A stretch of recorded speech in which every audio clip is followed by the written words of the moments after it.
Congratulations on the event. I believe it's a very important event in your cultural calendar. So, sir, why did you choose the theme of climate change this year for the APJ Festival of Ideas by Ignited Minds? Okay. See, we know today that climate change is a very the important aspect in everyone's life. And our endeavor has been for several years to touch upon pertinent issues that the society are facing. And as our architect students and as faculty, we have a role to play in that regard. So, we have always taken up important issues, and the most critical one today is the issue of climate change. And we have come to realize that there are far-reaching consequences, not just in India, but globally. For example, if I take examples of the people dying in a record-breaking heat dome in Canada, we also hear about the Dead Sea shrinking and wildfire in Alaska and California, and closer to home, 3 million people dying in the Mumbai coastline.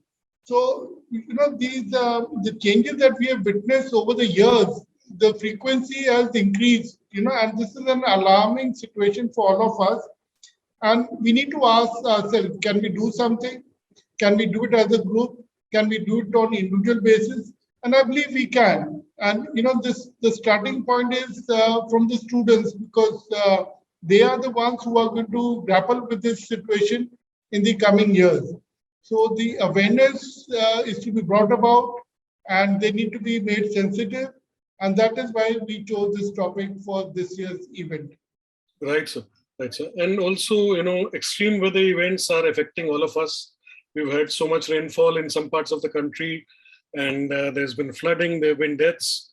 So right. That is also a repercussion of climate change, I believe. Very true. And we want to make the students realize, the younger minds, that it is not, we have to think about it as individual basis. If the individuals start coming together, then we can form a large group, and then we can do something about it. And we need to be torch bearers. As APJ, we've always been the torch bearers, and we've always been innovative in our thinking, in our approach. And why not on this front also? Right. Right. So how was the response to the season 2 and season 1? This is season 3, of course. Yes. And how do you expect this year to compare with the other 2 seasons? What will be different this year? Okay. See, fundamentally, the difference is that this time we are doing it online. The season 1, which happened in 2019, was offline. And season 2 was again offline last year, early last year, before we broke into the pandemic situation. And we had a tremendous response as far as the architecture students are concerned. The major difference between this APJ Festival of Ideas by Ignited Minds are all what we refer as a theme. 3 this time. 1 is it's an online mega event. Second, that this time we are targeting school students, senior school students, especially class 11th and 12th. Right. In the earlier 2 seasons, we were targeting only architecture students. Right. So I wanted to expand the base, because when we talk about an issue of climate change, we can't restrict the discourse only to architecture students. We need to bring it, give a wider platform. So that's why we've roped in the school students in this. Of course, there'll be architecture students as well. So that's the major difference. And we've got good response right from season 1. We had many students from different architecture institutes who physically came, and those who could not come physically were sending their competition entries. See, the unique thing about this event is that it's like a festival, that you have eminent speakers come on, talk about the technical aspect. Then we have some student competitions. We have some cultural programs. So just like what a festival is all about, that there is a interaction with the experts, and of course in the offline, since we have such a beautiful campus, we were having parallel different events that were taking place. So people had a choice if they wanted to attend a workshop, they could register and attend a workshop. If someone wanted to hear a talk, they could go to the seminar room and attend a talk. So many activities were happening in parallel. Of course, in online event, things are being different, but the basic essence is the same. That will start with an expert, a technical talk, then we'll move on to some workshops and then student competitions. So, keeping everything with the theme climate change in mind. So we're not deviating anyway from our main theme. Right, sir. So you mentioned the esteemed speakers this time. Please tell us a little more about who the speakers are this time. And the APJ Festival of Ideas by Ignited Minds has seen some illustrious speakers earlier as well. So how is the panel looking like this year? Well, in earlier times, we were speakers were mainly from the technical, from the professional field. And we've had, in earlier times, Council of Architecture Vice President coming on both occasions. Since this time, the base is even wider, and we're targeting school students as well. So we invited, Dr. Rajiv Kumar, who's the Vice Chairman of Niti Aayog, to be our chief guest, and I'm highly obliged and grateful to him that he accepted our invitation. So he will be our chief guest, and he will give his inaugural talk to all the young minds tomorrow morning. And I don't think he really needs an introduction. Everyone knows about it. So we've been really looking forward to hear nuggets of wisdom from him. And of course, we also have a keynote speaker followed by our chief guest talk, who's Mr. Srijan Pal Singh. He is incidentally an ex-advisor to Dr. Apeejay Kalam, our former president, and he's also the founder of Kalam Centre. He's a motivational speaker. Our students have heard him before, and I was compelled to call him again. He was a keynote speaker last time also. And so again, we decided to invite him, and he also accepted our invitation. So I think we'll have an exciting day tomorrow, starting with these two eminent people coming and sharing their thoughts, and then we will kickstart with our different workshops and competitions henceforth. Great, sir. And sir, how are the concepts of sustainability and green thinking encouraged at the APJ Institute of Technology School of Architecture and Planning, because that is the theme this year. So how do you encourage them at your institute yourself? Well, it's good you raise this question, because sustainability is a very important aspect in architecture education, and we always believe at APJ that we have a certain responsibility towards society. And we want to inculcate those habits and the ideas among these students right at the beginning, that they need to think about sustainability. And for us, architecture is the way of life. So, if we don't incorporate those aspects early on, they will never understand how you need to be sensitive. So we try and bring that sensitivity in our approach, in the curriculum, in the kind of assignments we give, the group work that students do, and also we give them opportunities for hands-on experience, which we do it in the campus that we have. So right from first year till final year, the emphasis is on sustainability for the entire duration of their 5-year degree course over here. Right, sir. Could you tell us a little bit about the curriculum at the architecture school, and what can students expect when they go to your institute? What is the basic promise and USP of the institute? Okay, see, here we are affiliated to Dr. APJ Kalam Technical University, which is based in UP. So the curriculum is largely set by the university. Of course, fortunately, I am one of the members of the Board of Studies, so I do get an opportunity to give my suggestions, and they have incorporated our suggestions. And mainly it is always, our focus is always to provide that holistic development. So, and of course, while on one hand we want the sustainability to be an important aspect, on the other hand we want the students to be exposed to state-of-art technology. So, this is the major thrust in the curriculum that goes on for all those 5 years. And we prepare our students to be the basic ethos of APJ is to develop good human beings. So, of course, they need to be, we equip them professionally so that when they pass out after 5 years, they are prepared to face the challenges and the responsibilities which are expected from a graduate architect. But at the same time, we want them to be good human beings. So that is what the ethos of our founder, Dr. Satyapal ji has been. And that is what our chairperson, Sushma Paul Balya ji, has always given us that direction, and we follow in the same direction.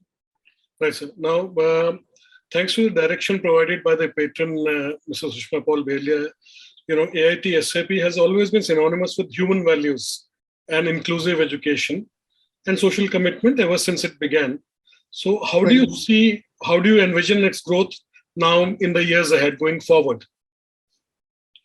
See, I think, because of our ethos of APJ education is that we need to incorporate all these things together, that the students need to work with integrity, have good moral values, and the universal human values which are there.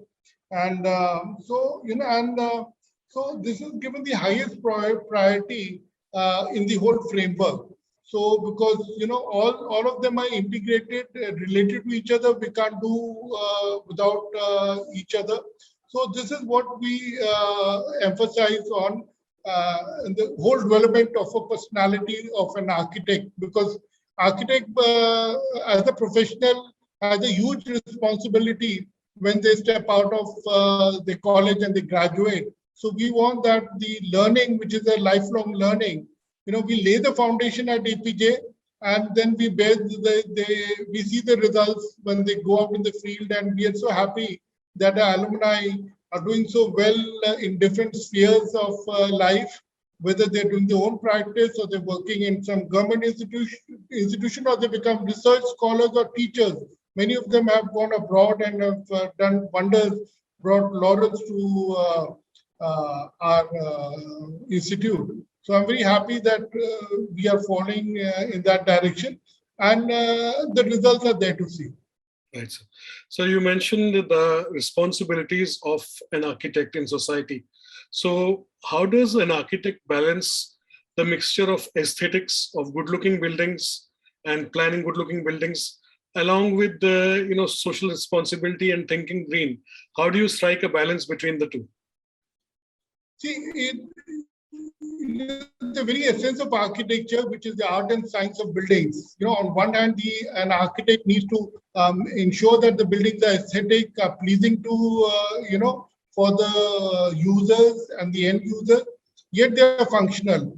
So the whole, the objective is to have a balance, that the building should look beautiful. As architects, when we provide architecture design and make buildings for our clients, we want to ensure that we improve the quality of life for the people who are residing. Yet we make the buildings functional and do not carry that extra burden on the planet. We want them to be energy conscious. We want our architects to design buildings which are energy friendly. So all this has to come together, and for that an architect needs to be well equipped with different disciplines in the profession. So it all comes together. A beautiful building cannot be called beautiful if it is not functional, if it doesn't respect the environment, if it is not energy friendly. I will not call it beautiful.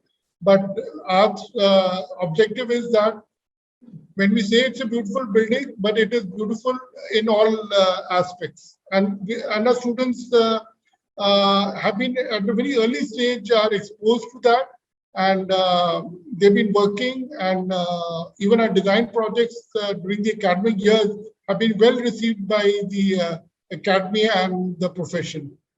Right, sir. So how important is it to build sustainability and environment-friendly features into our architecture, particularly with our weather in India, particularly in India, where we have you have the concept of heat islands, you have also mud structures being built, and those with our oppressive weather, with our heat, how important are environment-friendly buildings and green buildings in India? I think you've struck a right note. India itself is a very diverse country with different climatic zones, varying from one area to another. But I have always believed that we don't need to ape the West. We have a wise tradition of reusing and recycling. All the terms that have been used today, this is something that was always there in our ethos. We were doing it right from the ancient times, along with recreating from waste and sharing of resources, which give to us sort of a circular economy, and which we sadly disregard and we follow the West. This practice is already there. The whole concept of courtyard planning, the planning of houses where you don't need all the modern technology, by just understanding the wind direction, understanding how the sun orientation should be taken care of. So all those climatic factors, if we take care, as has been done in the past, and we are very rich in that. We have so much of rich history and to fall back upon, that we don't need to ape the West or borrow their technology. It's all there. Right, sir. So one final question about the events tomorrow. It is an online event, but you have very interesting formats. You have fashion kind of element built in. You have a quiz on sustainability, and you also have an essay competition. So what can you promise the participants tomorrow? What can they expect? Well, I think, we already, the deadline for sending the entries is over. We started receiving the entries and we've selected a jury, which is independent jury. None of our faculty members are part of that jury. We want to be very transparent and fair. So all the entries that have come from different schools have been shared with the jury. By not sharing the names of which school they are from, and we respect the judgment of the jury. And when the jury announces the result on the second day, basically the second day is when we will announce the results of different competitions. And it's been very promising, what I've heard about the kind of work that students have shared with us, and we show that there is students, all these are young minds, class 11th, 12th, and some initial years of first year, second year architecture students have shown that very good response. And I'm hoping that, by that gives them a huge encouragement when they see their work being recognized. We will be issuing prizes to the winners. But for more than a winner, I think it is the participation which is the main essence. We'll be issuing certificates of participation to everyone who's joined. And this will be, we'll make this stronger for next year. And we want to make it into an annual event which happens irrespective of the situation that we are in, both for offline and online, and wanted to grow and each year pick up a theme which is, of course, climate change will always remain an important theme at all times. But we will again pick up another theme which is related to the environment, and we will pitch forward so that this is our endeavor, that we continue this process of awakening and igniting. That's why the name is there, that it's a festival. We're not just talking about technical talks, the workshop. We are, combining it with some very light and lively competitions, debate, workshop, and just igniting the minds. That's why the name is there. And, on a lighter note, we want to intoxicate them with a theme. So if you look at the full form of APJ Festival of Ideas by Ignited Minds, and if you look at the abbreviation, it is a theme. Okay. So that's what it is about. Right, sir. Right, sir. And also Igniting Minds has been kind of also synonymous with the book written by the People's President, APJ Abdul Kalam. Yes. And See, you that's have where it has come from, because we are affiliated to Dr. APJ Kalam Technical University, and that's where we picked up this word ignited mind, because, as we all know, our former president was so passionate about, and he was so involved with the younger minds. And this is where we picked up this and decided to have a festival of, and make it a very broad base. It is not limited to just few colleges. And now that we have done it, gone ahead and gone beyond architecture students, going to the schools, and we'll continue to do that in years to come. Sounds very exciting, sir. And I hope all the participants and panelists do end up intoxicated like you promised. Thank you so much for your time. And yes, sir, looking forward to Thank you so much. participation tomorrow.